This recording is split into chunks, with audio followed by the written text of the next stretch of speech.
Hello, আমি রাজেশ্বরী দে। আশা করছি তোমরা প্রত্যেকে ভালো আছো। এডুকেশন ওয়ার্ল্ড চ্যানেলে তোমাদের সবাইকে স্বাগতম। আজকে আমি শিক্ষাবিজ্ঞান বিষয় থেকে আপনাকে যে সমস্ত প্রশ্নগুলো ইন্টারভিউ কক্ষতে ধরতে পারে সেগুলোই আলোচনা করব এবং বিগত ইন্টারভিউতে কী কী প্রশ্ন ধরা হয়েছিল এই বিষয়টি থেকে সেটাও তোমাদের সাথে আলোচনা করব। যারা চ্যানেলটিকে এখনও সাবস্ক্রাইব করোনি প্লিজ চ্যানেলটিকে সাবস্ক্রাইব করে দাও এবং ভিডিওটি ভালো লাগলে অবশ্যই একটা লাইক করে দিও। চলো দেখা যাক আজকের প্রথম প্রশ্নটি কী। শিক্ষাবিজ্ঞান কী?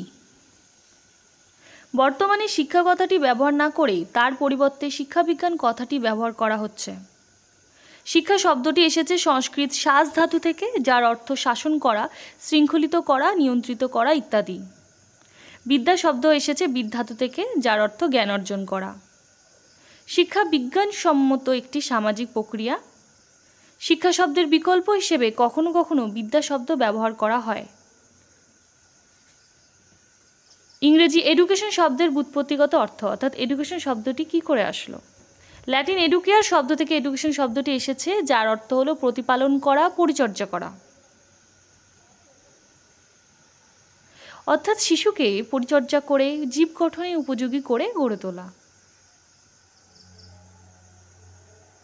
ল্যাটিন এডুসিয়ার শব্দ থেকে ইংরেজি এডুকেশন শব্দের উৎপত্তি। এডুসিয়ার শব্দের অর্থ হলো নির্দেশনা দিয়ে এগিয়ে নিয়ে যাওয়া, অর্থাৎ শিশুর ভিতরে সুপ্ত সম্ভাবনাগুলিকে নির্দেশনা দিয়ে বাইরে নিয়ে আসা। ল্যাটিন শব্দ এডুকেটাম, যা থেকে এডুকেশন শব্দটি এসেছে বলে মনে করা হয়, এর অর্থ হলো শিক্ষাদান প্রক্রিয়া। শিক্ষা ত্রিমুখী প্রক্রিয়া ব্যাখ্যা করো। তাহলে শিক্ষা ত্রিমুখী প্রক্রিয়া বলতে কি বোঝাতে চেয়েছে? প্রাচীন ধারণা অনুযায়ী শিক্ষা হলো দ্বিমেরু অর্থাৎ বাইপোলার। একদিকে শিক্ষক ও অপরদিকে শিক্ষার্থী। এই মত অনুযায়ী শিক্ষক এবং শিক্ষার্থী দুই মেরুতে অবস্থান এবং জ্ঞান শিক্ষকের দিক থেকে শিক্ষার্থীর দিকে প্রবাহিত হয়।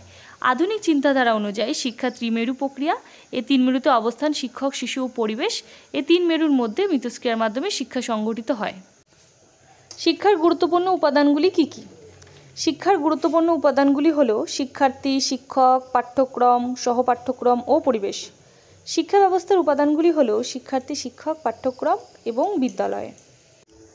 অনিয়ন্ত্রিত শিক্ষা, নিয়ন্ত্রিত শিক্ষা ও নিয়ম বহির্ভূত বা প্রথা বহির্ভূত শিক্ষা বলতে কী বোঝো? অনিয়ন্ত্রিত শিক্ষা ইনফর্মাল এডুকেশন। ব্যক্তিত্বের চাহিদা অনুযায়ী সামাজিক ও প্রাকৃতিক পরিবেশে স্বাভাবিক ও স্বতঃস্ফূর্তভাবে যে শিক্ষা লাভ করে তা হলো অনিয়ন্ত্রিত শিক্ষা। নিয়ন্ত্রিত শিক্ষা ফর্মাল এডুকেশন। যে শিক্ষার ক্ষেত্রে শিক্ষা প্রক্রিয়ার চারটি উপাদান অর্থাৎ শিক্ষক, শিক্ষার্থী, পাঠ্যক্রম এবং বিদ্যালয় সুনিয়ন্ত্রিত থাকে তাকে বলা হয় নিয়ন্ত্রিত শিক্ষা। নিয়ম বহির্ভূত বা প্রথা বহির্ভূত শিক্ষা।